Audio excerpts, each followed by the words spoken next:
Welcome everyone to this special edition of IPA Encounters with me, John Roskam, the Executive Director of the Institute of Public Affairs, and Dr. Peter Ridd. I'm coming to you from the Baillieu Myer Media Studios in Melbourne, and Dr. Ridd is coming from his home in Townsville. We are talking with you today for a number of reasons.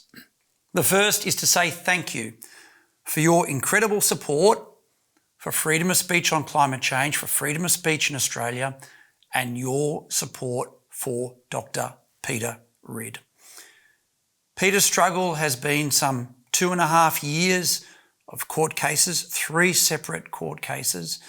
He received something like 5,000 donations from mainstream Australians, totalling some $1.5 million. Without your support, Peter could not have taken our fight all the way to the High Court. It was on the 13th of October that we heard the judgment of the High Court in a 5-0 unanimous decision. The High Court dismissed Peter's appeal against the finding of the Federal Court that James Cook University was entitled to sack Peter for exercising his free speech on climate change. We'll talk about the case. And then finally, we'll talk about the future and what comes next. I was thrilled and honoured to announce that Dr. Peter Ridd would be joining the IPA as a research fellow in an unpaid position, leading a new research program of the IPA, the Project for Real Science. Peter will be able to continue his important work at the IPA. If you'd like to make a donation to support Peter's work at the IPA and the Project for Real Science, please go to www.ipa.org.au. If you're joining us today and you're not yet an IPA member, you can join as an IPA member, and if you join in the next 24 hours, we will also send you, in addition to all of the information and material you get as an IPA member, a Peter Ridd mug.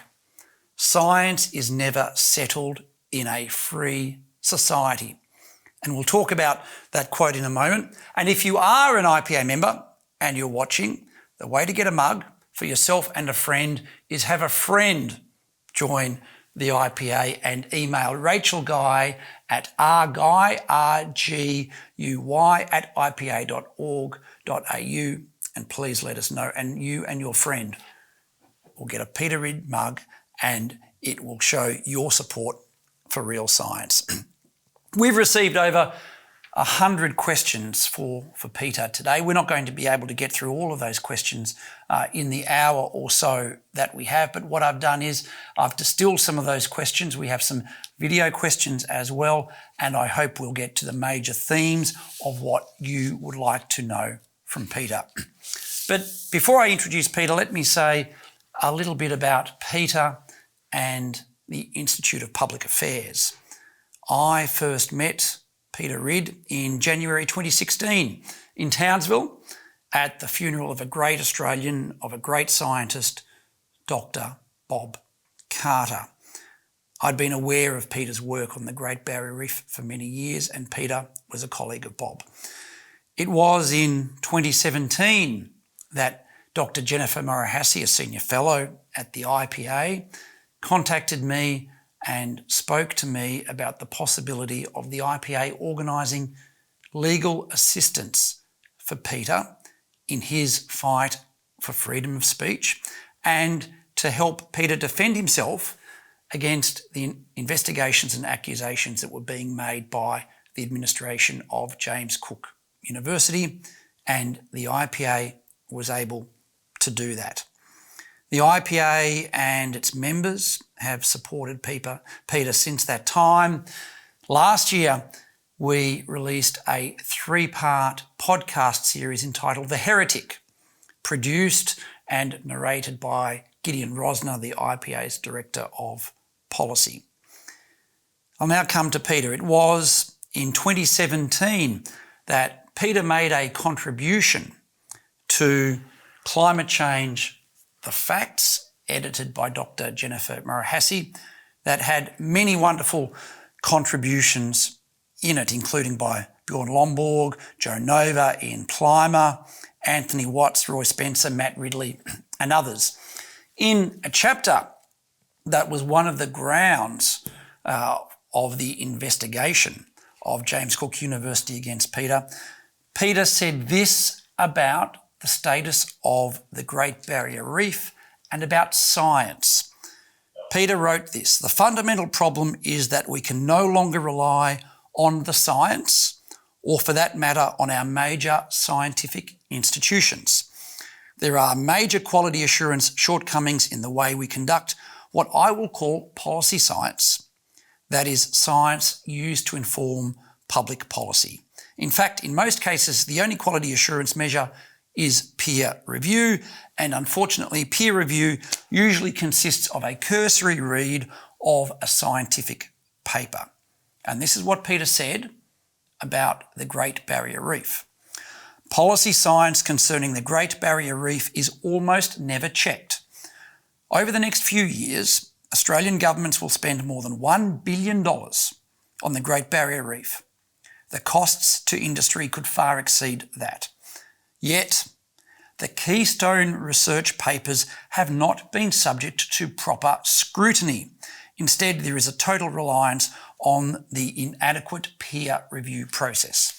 And finally, at the very end of the chapter, Peter said this about the health of the Great Barrier Reef: "However, given these emotional pressures, together with the lack of formal quality assurance mechanism and documented examples of misinterpretation of calcification and other things, we can be sceptical of claims that the Great Barrier Reef is in peril." Peter wrote that in the IPA's Climate Change, The Facts 2017. Now let me say a few words about Peter. Peter was an employee, staff member of James Cook University for some 27 years. For 15 years, he was the head of the Marine Geophysics Laboratory, and from 2009 to 2016, as professor, he was head of physics at the university. Peter is the winner of numerous awards and accolades, many for his teaching, and as the High Court noted in its decision, he was ranked in the top 5% of researchers in his field in the world. Peter's the author of more than 100 scientific papers, and he's the co-inventor of many instruments used on reefs around the world. He is also the author of Reef Heresy, Science, Research and the Great Barrier Reef, with a foreword by Dr. Jennifer Murahassi, available from Connor Court Publishing. As I mentioned, as we know, in 2018, Peter was sacked by James Cook University. Welcome, Peter. Thank you for being with us on IPA Encounters. And the first question I'd like to ask Peter, which so many people have asked me, how are you? I'm very well. I was obviously a little bit miffed when the decision came down, not hugely surprised that we lost on the grounds that we did. But actually, as days have gone by and looking at the reaction to it, we actually did score some big wins in there. And I was just watching an ABC report on it, which was very sympathetic to us and our cause.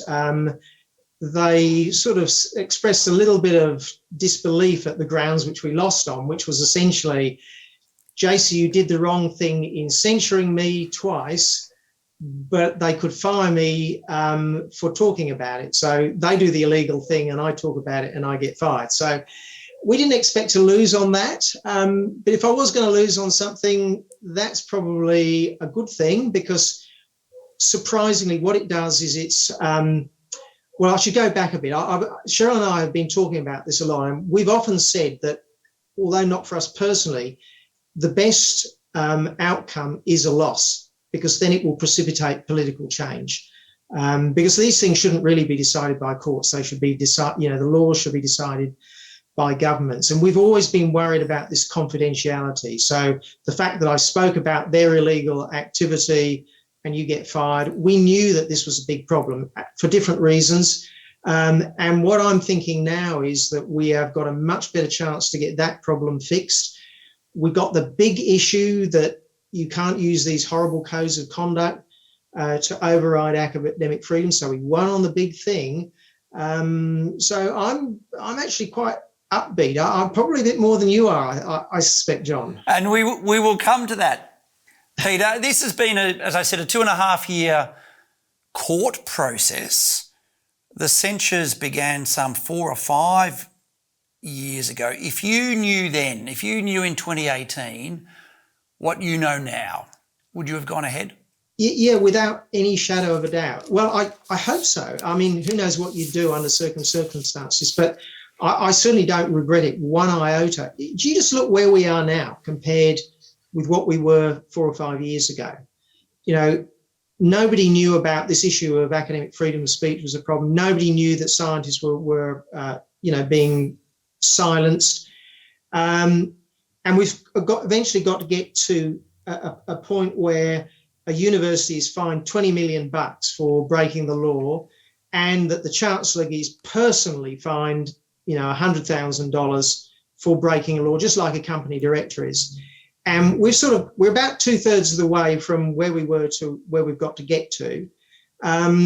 So we've done staggeringly well, despite, this sort of loss that which we've sort of suffered.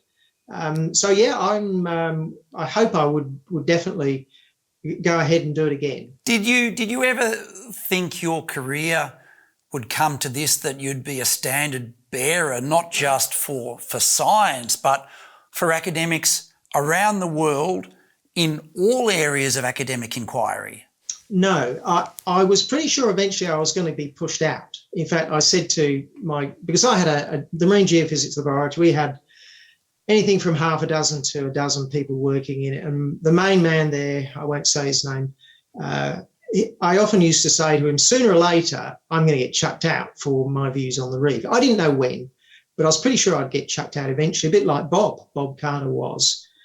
But of course, I never dreamed that what happened would happen, or that we'd be able to make so much mileage out of it, because it's not just that the mileage we've made on the academic freedom case.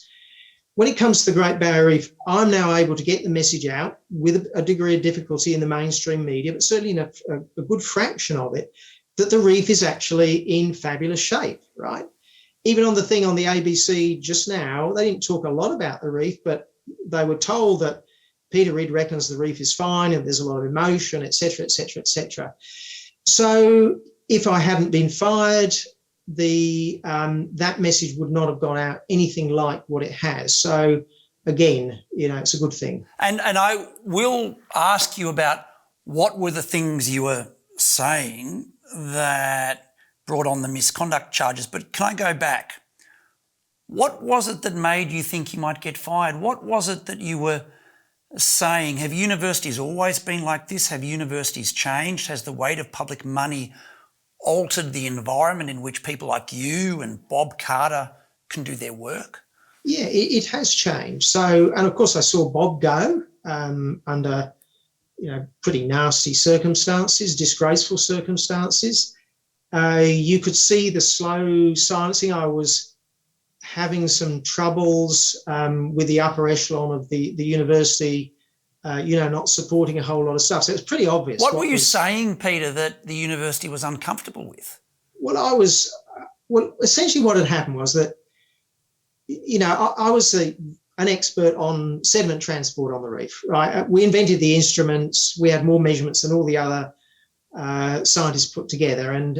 And you could see that we were demonstrating that sediment wasn't a problem for the reef. But all these other scientists were saying that it was, and we weren't being listened to. And it eventually struck me that the fundamental problem was there was a quality assurance in the science and in the major institutions. And I started to really push that hard. And there was a whole lot of pushback on that. And you could just see that I was touching a nerve, and they could see that this was a very, very powerful argument.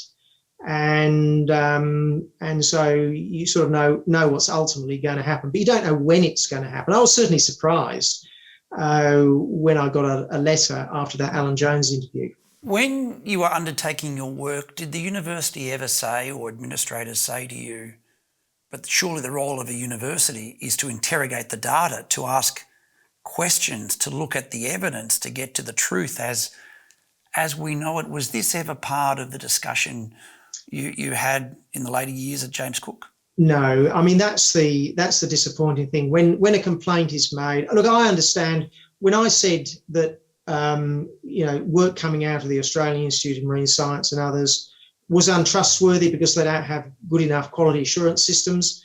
I get it. They were upset by that because that's a very, very major accusation I made. And I think I gave a lot of evidence. It wasn't just them who have poor QA systems. It's actually right across science where the problem is. But what should have happened is they should have come back and said, no, Peter, you're wrong. We do much more than peer review. We do this, and this. But of course, that's not what happens. It's out comes the big stick and we're going to hit you with it. And we'll come to the court case and the decision in a moment. But can I ask you, what was the argument you were trying to make about the reef and about quality assurance and about evidence? Because one of the things that members of the public have spoken to me about, members of the IPA have spoken to me about, which is to this day, the questions you asked about the evidence upon which claims have been made that the Great Barrier Reef was dying because of climate change have still not been tested. They have still not been investigated. And in fact, what has happened is rather than saying, well, maybe Peter has a point, Peter knows what he's talking about, he's a leader in the field, let's investigate, they slapped an investigation on you. Mm. What was the point you were trying to make about the science and the Barrier Reef? Well, I was just pointing out there wasn't the quality assurance on it. I mean, I was able to demonstrate again and again and again that something was wrong. And some of it was really, obvious stuff. Like they said Stone Island Reef didn't have any coral. And, you go there and there's lots of coral. And Jennifer Marahasi has documented that even more. So there's no ifs, no buts. And, of course, my question was, I actually said, look, I'm actually not worried by the fact that, you sort of told that you got it wrong, that you said there was no coral and there actually was, something so brutally obvious. My point was, well, what was the quality assurance systems that you used that you got it so wrong? It's like an air crash investigation. You're not just interested in what happened. You want to go right back to the root causes so you can stop this happening again. And that really is at the bottom of my point. I can demonstrate again and again where the science is wrong. There's no ifs, no buts on some of these. I could give you lots of examples of this. But I'm actually not worried about what you got wrong. I'm interested in why that was got wrong and what processes led up. This is what quality assurance is about. This is what the Japanese did with, Toyota when they invented quality assurance. They wanted to make sure that the procedures were right so that problems never occurred in the first place. And that's what I'm trying to do for Great Barrier Reef science, but actually science in general, especially in the environment where you have problems of ideology as well. Why do you think, Peter, it took someone like you and these cases to put forward a discussion about quality assurance? Where are other scientists? Where are the professional organisations? Where are the academic institutions saying we must protect the integrity of science? This sounds terrible, but most scientists don't have a clue about quality assurance. They really don't. I was dragged kicking and screaming into it because we did a lot of commercial work. So we were taking measurements and we had to make sure that it was done right. And I remember in probably 1993, we went and did all these courses on, they called it total quality management. And it's a big deal. In industry, total quality management is a huge deal, right?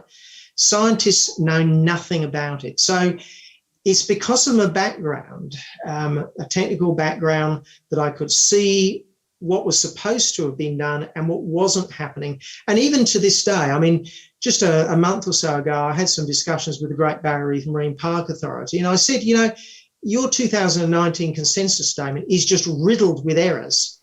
And they said, oh, well, just tell us what they are and we'll talk about fixing them up. And I got back and said, no, but you're missing the point. It's not that what the errors are, it's how you made those in the first place and how you're going to fix those processes so that it doesn't happen in the future. So these guys don't even know the first fundamentals about quality assurance. And I think that's why we have so many problems. And we actually need to get people from industry into those science institutions to bring up those processes. Let's talk about now the 3 court cases. In simple terms for our audience today, the High Court found that while the enterprise agreement under which Peter worked, technically his employment contract, allowed him to speak about matters within his academic expertise, and he did have freedom of intellectual inquiry. However, the university was entitled to sack Peter for misconduct on the basis that, as we've alluded to, Peter broke the confidentiality provisions about the investigations and about the censures of Peter's work. For someone like me and others, the idea that the High Court can say, we believe in freedom of speech, but you can't defend freedom of speech, academic inquiry, I think is incoherent. It is also the case that the High Court identified that much of what JCU did to Dr. Ridd was unlawful, should not have happened. But they said, even though it shouldn't have happened, Peter could still not talk about it. How do you reconcile that reasoning, Peter? And then I'll quote back to you some of what you wrote in The Australian on the few days after the decision. Yeah. Look, I think the High Court sort of gave with one hand, but they effectively took away the other, and maybe that's what the work contract says. But so, you know, the problems with the confidentiality are, they're much worse than actually just talking about, you know, what they're doing to you. I call them secrecy provisions. That's actually what they are. They're actually about marginalising that particular academic, isolating them, showing where the power is, and scaring the living daylights out of you. That's what they're about, making sure you can't get help, making sure you can't go. The process is the punishment. Yeah, that's right. So, and this is why, you know, I'm not glad that we lost, right? But if we'd won, nobody would have seen the problem of these confidentiality problems, right? So now it's out there. It's so obvious that there is a problem. So, you know, that is sort of a good thing. You know, there are other instances right now where academics are being affected by this, but they can't talk about it, even though there is legislation now which supposedly backs academic freedom, which was passed in March, partly as a response to this case. What's that academic going to do now? Theoretically, they have academic freedom, but they've got to put their hand up and break a confidentiality ruling to be able to invoke it. So they gave with one hand, but they've taken away. And Peter, I would say not just that the High Court decision identified the problems with confidentiality provisions. I would say the High Court identified the problems with universities themselves, which we will come to. After the case, you wrote this in The Australian, and I'll ask you to just elaborate on this. The ruling raised 2 major weaknesses that exist in university work agreements. The first is the power of confidentiality secrecy, provisions to silence academics, as you've just said, for talking about unlawful actions by the universities that curtail academic freedom. Secrecy, together with spying on communications, as happened to you, is an incredibly powerful tool in the hands of any authoritarian organisation, whether it be the Stasi or an Australian university. It silences dissent, isolates the victim, as you've said, and establishes where the power lies. The academic is crushed. And you said the second challenge is that the High Court said that only topics within an academic's area of academic competence are covered by academic freedom. And you said, this may seem reasonable at first, but in my case, this meant I was not allowed to say, as you said, in my view, our whole university system pretends to value free debate, but in fact, it crushes it whenever wrong ideas are spoken. They are, universities, truly Orwellian in nature. And you wrote, I wonder what area of expertise an academic would need to make a comment like that. Irrespective of the strict legalities of the matter, perhaps all academics should have a right to say this. I can picture Orwell smiling, especially as James Cook University found this comment by trawling through my emails. Yeah, so again, the new legislation says, well, you can only make comments about your area of expertise. And this is a weakness, and I've been worried about this, and bingo, the High Court sort of have gone along with that and demonstrated the problem, because clearly being, in a private email with somebody who's essentially emailed you and say, hey, what's the university doing? This is terrible. And I come back and literally say, hey, JCU's not the worst. It's actually a bit special. And then I said this thing about Orwellian. Now, I would have thought any academic should be able to make a general comment about the university system, but because I'm a physicist, I can't, right? So this is just crazy. But even if you go much more close to my area of expertise, right? So let's say I say something like, there's quality assurance deficiencies at the institutions and therefore their work may not be trusted. Now, the High Court give me a tick. That's in my area of expertise. What if I go one step further and say, and therefore any legislation that's based on that may not be good legislation? Now, this is a problem because I don't have experience in governance or lawmaking or policy because I'm a physicist and I talk about science. So, was that in my field of expertise? Well, maybe I can argue it, but the last thing you want to be doing is arguing. As I always say, you've got to be so far away from the cliff edge in these things when you've got a big, powerful university chasing you, that if there's any sort of argument here, academics are going to silence. So I reckon this whole field of expertise thing is a huge problem. In my view, if I can say it outside the university gate, I should be able to say it inside the university gate, and it shouldn't have to be within your area of expertise. Peter, you were a professor. You worked at the university for 27 years. Based on this High Court decision now, what advice would you give to an academic starting out at a university? I would say keep your head down and hopefully wait a few years until we get things sorted out. And remember, this is not just in Australia, it's in the UK, it's in the US, it's pretty well everywhere. Now, that's different to what I'd say to an older academic. What I would say to an older academic is you've actually got a duty as an older academic, especially adjuncts, the unpaid ones who are sort of finished up, but they still do a bit of work at the university. You've actually got an obligation to stand up and challenge the university on these often quite disgraceful cases.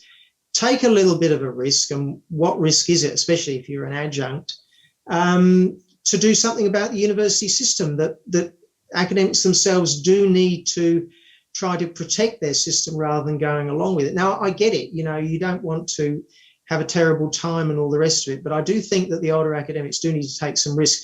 And that's what this kamikaze academics thing is about, which we'll probably talk about later.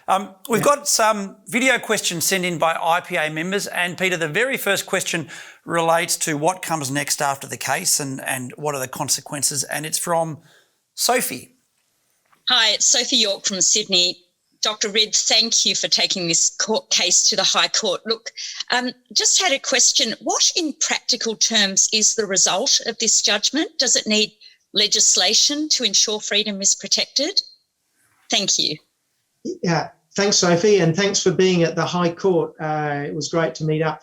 Yeah, it does. We need very minor changes to the legislation that went through in March. It's really quite minor. We've got to have something done about confidentiality, something about whether it's got to be within your area of expertise. We need enforcement and it's got to be in that thing, and we've got to have some sort of method of where they know what sort of fines are going to be or whatever sanction is going to be against the university. Now, we would have had this whether we'd won or lost, right? So the difference between winning and losing in terms of what needs to be done is very, very negligible.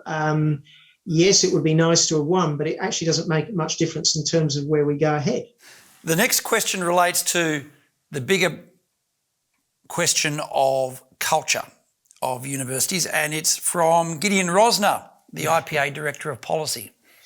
G'day, Peter. It's great to see you again. I'm so sorry it didn't go our way in the High Court, but our fight is certainly not over. So to that end, my question is, how can we reinstitute genuine scientific debate at our academic institutions?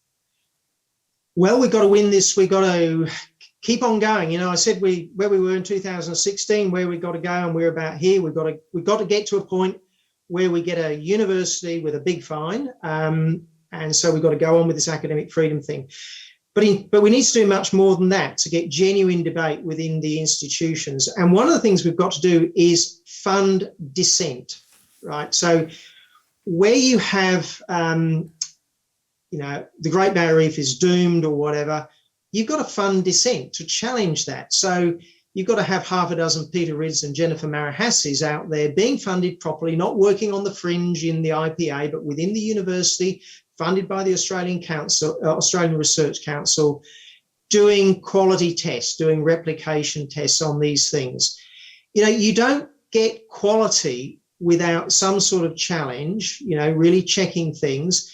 And that means you've got to spend money. Now, peer review is the only quality mechanism we use, and that's done for nothing, right? I'm just in the process of trying to do a peer review on a paper, and I'm doing it for nothing for a journal. And often you pay for what you get, get what you pay for. Now, this idea of funding dissent, that's what we did in the court case. All those donations were for funding dissent, right? To have the big legal argument, and we've gone ahead in a major way, and yes, we've gone back in a little bit in some areas, but you've got to be prepared to pay for these sorts of things, and that's what I think we need in the future in science. Peter, one of the things that frustrated so many people is that dissent was privately funded by the voluntary contributions of mainstream Australians. Yeah. The orthodoxy, crushing you, was funded by all of us as taxpayers through a government-funded university. How do we overcome that? Yeah, I mean, that's just disgraceful, but it's what you expect. And can I say that's, I think, one of the reasons why there's this depth of feeling about the loss. And in my view, people felt less about me winning, because what does that mean? I'm fine, right? They just wanted a university to lose. They didn't care which one it was. They just wanted a university that's acting badly, which is sort of like all of them, and they wanted them to lose badly, because that's sort of bad, harassing people, spending ridiculous amounts of money, doing the wrong thing. People really want them to lose. And that's why I think people are so upset with this loss. I mean, I've been contacted by people who are almost in tears over it, which is just quite staggering. They feel so strongly about it, and the fact that we've had to pay ourselves and the other side gets it by the government, that's all part of why people feel bad. Can universities ever fund dissent as science is now the subject of politics and politicised, whether it's climate change, whether it is COVID science, whether it is any number of scientific fields? Isn't the orthodoxy too well funded, too important, too big to allow dissent? It is way too well funded. It doesn't matter whether it's through the ARC or the way that universities will tend to only hire people of a certain ilk. But this is my point, that if you've got a history department and you've got a certain number of people who think one thing, well, actually, the next hire should be on the opposite side. The Australian Research Council should put, I've actually suggested 5% of all their funds should go into replication tests, which is essentially challenging the science. So there's no problems in doing it, but we don't do it. There's no doubt about we don't do it. Can science be depoliticised, or have we gone too far? Oh yeah, I think it's that science is not proper science is not politicised. If it is politicised, it's not science. So it's sort of like one of those questions. Yeah. We'll now go to our third video question from Nick, and then we'll talk about the future. Hi, I'm Nick from Perth. My question is, what are your plans to promote honesty and genuine debate in science in general and on the Great Barrier Reef in particular? Right, so one of the things I've been doing, and even in that thing in Climate Change, the facts, that what we need for science is something like what I'm calling an Institute for Policy Science Quality Assurance. So if the government is going to use a bit of science for legislation like on the Great Barrier Reef, then those background scientific papers need to be subject to far more rigorous review than just peer review. They've got to go out to somebody like an auditor, a scientific auditor, and this happens in industry, by the way, where it's really applied to some heat. And by the way, we're actually getting somewhere on this proposal. We're trying to confine it just for agriculture. So I've been working with the agricultural groups in Queensland, and we've got some very, very well thought out proposals, which are, One Nation's with it, Qatar's are with it. The National Party is looking at these proposals. So I actually believe we're going to eventually get that. And, as soon as these organisations know that somewhere out there's an auditing organisation, if we can make sure they're truly independent and truly antagonistic in a way, suddenly the science organisation are going to have to pull up their socks, because at the moment they can ignore the dissenting scientists, but an Office of Policy Science Quality Assurance in the Auditor General's Department, you can't now ignore. So when they come out and say, oh, coal dust is killing the reef, so all the coal's supposedly blowing off the gantries at Pay Point, 200 kilometres away, killing the reef, actually they've got a 3,000% error as found out by the CSIRO. Rather than just burying that little inconvenient fact, they're actually going to have to face up to it and explain how on earth did you make such a horrific mistake. Let's talk about the Project for Real Science. As I mentioned at the beginning of our conversation, I'm so thrilled, and our 8,000 members of the Institute of Public Affairs are delighted, Peter, that you are joining us as a research fellow, leading the Project for Real Science. What do you hope to achieve? What are your ambitions for the project? Well, I mean, there's a bit of genuine science, so we're going to go on with what Jennifer's been carrying on. But I also want to really get we've got to get a message out. In that book, I basically got the scientific, the scientific argument that the reef really is in absolutely wonderful condition. We're at record high coral cover at the moment, for example. So how do we get that message out? And this is what this Reef Rebels is about. And that will be part of the project. Sorry? And that will be part of the project. Yes. So the Reef Rebels is a project where I want to be talking to young people in a way where we can show them the reef, we can show them the data that's available, we can show them the agricultural areas which are supposedly killing the reef, and they can then make up their mind whether they believe me or they believe the other side. We'll actually talk to the other side as well. But I'm very confident that the future lies in the youth, right? I truly believe that our generation has let down the world on this. We really have. We've let these scientific organisations go the way they are. We've let the universities go the way they are. And if I could just tell you a little anecdote, it was a little bit before I was fired, and my lab, a lot of students used to come in there and they just worked, okay? And a couple knocked on my door and they said, Peter, we need to talk to you. We really think you should watch all these videos by this guy called Jordan Peterson. And I said, oh, that's surprising, because my mum rang me just the other day and said, you really need to watch these articles by Jordan Peterson. And it was just fascinating to talk to them that, yes, these people, these young people have been brainwashed, but believe me, they haven't lost it, okay? And the present generation, the young generation, they're 17-year-olds, they're more likely to be anti-cancel culture than almost any other generation, until you get over, say, the 60s. So I do believe they're the hope. We've got to be able to communicate with them, and they will then communicate. And if we can get a few of these to,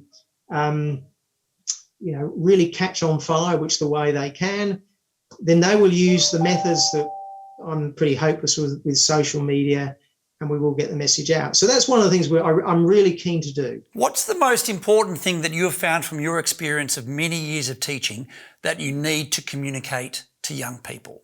Well, you've got to be enthusiastic about what you're doing. You've always got to be that, but you've got to have good stuff. You've got to be rigorous, and they've got to see that it's rigorous. And what we're going to do will be, proper rigorous science. They're going to have to read a fair bit of stuff. We're also going to have a really good time because we're going to go out on the reef and because if you really want to prove that the reef is fine, you only need to go out there and just see it, just to demonstrate that. So those are the main things: enthusiasm, rigour. Can you talk a little bit about another exciting part of the project? And you've already mentioned its term. I'll let you talk about it. Yeah, well, this is having a bit of fun. We need a little bit of fun. We need to have a fun at the expense of the universities because they deserve it. So I've been cooking this up for a while and bounced off quite a few people. It's called Kamikaze Academics, kamikaze in inverted commas, where we're going to honour academics who have gone out and got themselves into trouble or even fired or been forced out with, just little prizes. But there's a serious slant to it because we actually want to also encourage academics, especially older academics, to take a few modest risks. As I was saying before, the older academics actually have a duty here. We want them to, some of them, especially the adjuncts, to come and talk to us at Kamikaze Academics and tell us what they are going to try to do and whether they succeed. So I think it will. And then every year we'll have a bit of a session and honour these people. We'll have a website with all the academics, the fallen heroes of fighting academia. It's going to be fun. I think we also need to have a prize for the most disgraceful university. That will be there'll be a lot of competition for that right around the world. There's so many universities doing the wrong thing. It'll be a bit like what the Free Speech Union is doing in the UK, but with a bit of humour. Can I then extend from that a question that many people have asked and would like me to ask you? How do you combat cancel culture? What do you do? What are the dimensions of countering it? Look, it's very, very hard, obviously. I think humour is very, very important. But if you've been cancelled on Facebook, and, I've got on Facebook, this comment that I make where coral is at record high coral cover, Facebook has decided to disagree with that and put I've forgotten what they call it. They call it inaccurate and they send all this stuff out. Peter, let's unpack that a bit. So what you've made is a true statement, absolutely verifiable on the evidence and data. Yep. And what did Facebook do? And Facebook have come back and said, rather than we being at record high coral cover, they say, well, actually, the coral cover has diminished in the last decade. And they actually put some graphs up, which I also used. And you look at those graphs and you see, well, the northern third of the Great Barrier Reef has got the same amount of coral as it did 10 years ago. The central region has got twice as much as it did 10 years ago. And the southern third has got 3 times as much. And they're saying it declined. You say, well, how does that work? So how do you cancel that? They've cancelled you. So I think I'm planning a little video on just this, how crazy it is. But, once you're cancelled, you've just got to go to a different platform. But maybe we just need to use a little bit more humour, and we've all got to get off these platforms that are doing it to us. In the time that we have left, I'd like you to reflect a little bit more about the case and what you've learned over the last 5 or 6 years. Many people have asked me, what have you learned about your colleagues? And one of the things that struck me, and you've identified this in the article in the Australian and many times, that the Institute of Public Affairs joined with the National Tertiary Education Union to defend your freedom of speech, your right to academic inquiry. What an unusual combination. What do you think has brought that about? Well, it's simply that the universities are just so disgusting and disgraceful and pretty well corrupt that people on opposite sides of the political spectrum, opposite sides of all sorts of views, right around the world, it doesn't matter whether you're a climate change denier or somebody who's, I don't know, some people on the left have certain views. An Extinction Rebellion person who glues themselves to the road.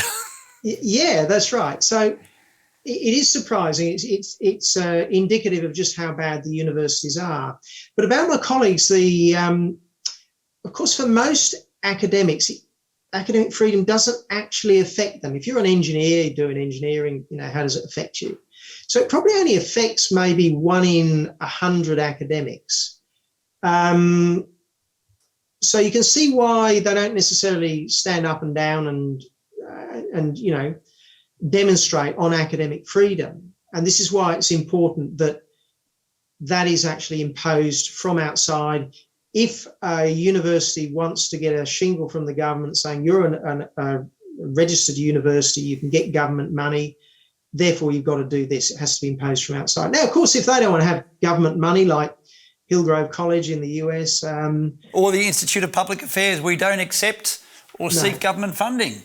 Yeah, that's right. But if you do, these are the rules. If you want to be treated like a university, you've got to act like a university, and that's going to have to come from the outside. It won't come from the inside. Because the other thing you've got to remember is that academics, they also tend to be, a lot of them are pretty introverted sort of people. They don't like to jump up and beat the drum. Obviously some do, and some are very, very good at that. But most of them are not. Did anything surprise you about this process, or disappoint you about this process and how your colleagues treated you and how others treated you? Look, my colleagues have treated me very well. One of the interesting things was that when I got into trouble and was ultimately fired, there's a guy called John Brodie. He's unfortunately died a year or so ago. And he's been one of my most trenchant, sparring partners scientifically. And he actually came out on ABC Radio and said what they did to Rid was terrible. I don't agree with him on his science on the reef, but what they did. So that was pretty tremendous. And I get a lot of support. It's not public because they're scared.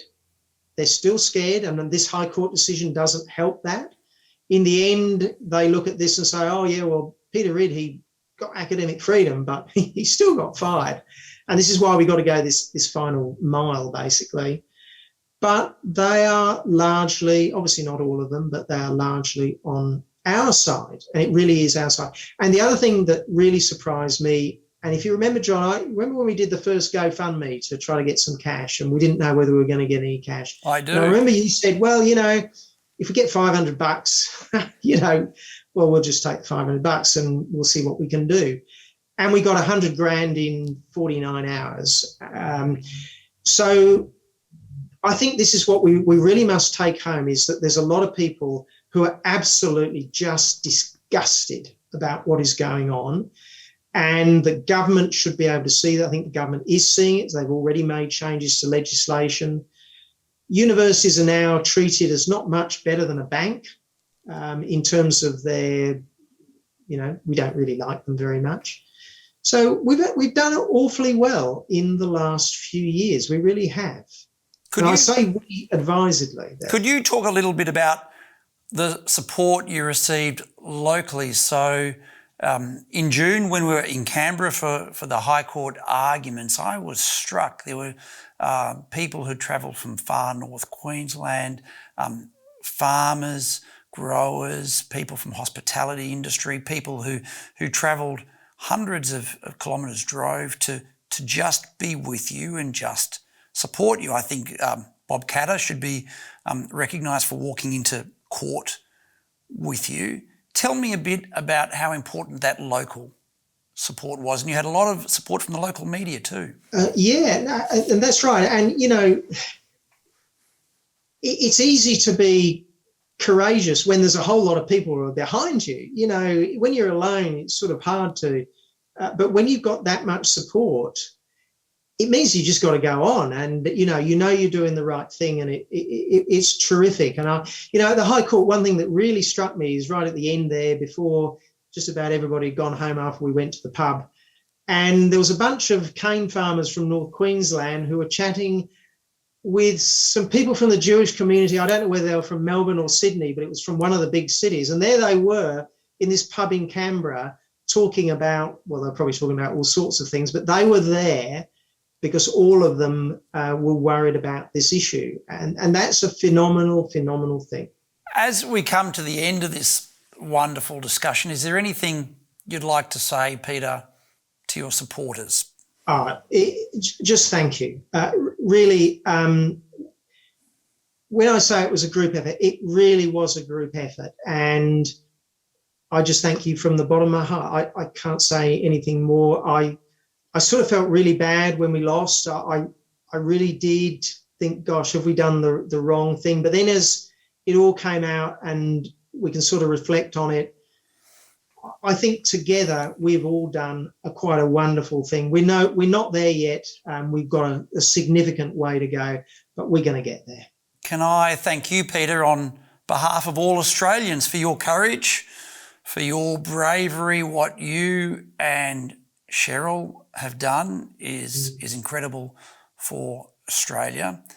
And as all of you have been watching us today, as I said, if you'd like to support Peter's work at the Institute of Public Affairs and the Project for Real Science that Peter will be leading, you can make a tax-deductible donation at www.ipa.org.au.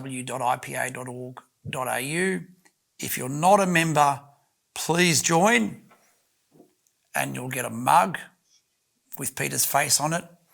And if you are a member, please get another member so that the IPA can grow from 8,000 to many, many more people, so that we can fight for science, we can fight for our freedoms, we can fight for freedom of speech, and we can support great Australians like Peter Ridd. Peter, thank you again. Thank you for a wonderful discussion today, and thank you for everything you've done and are yet to do. Thanks very much. Greatly appreciated. That concludes this special edition of IPA Encounters with me, John Roskam, and Dr. Peter Ridd.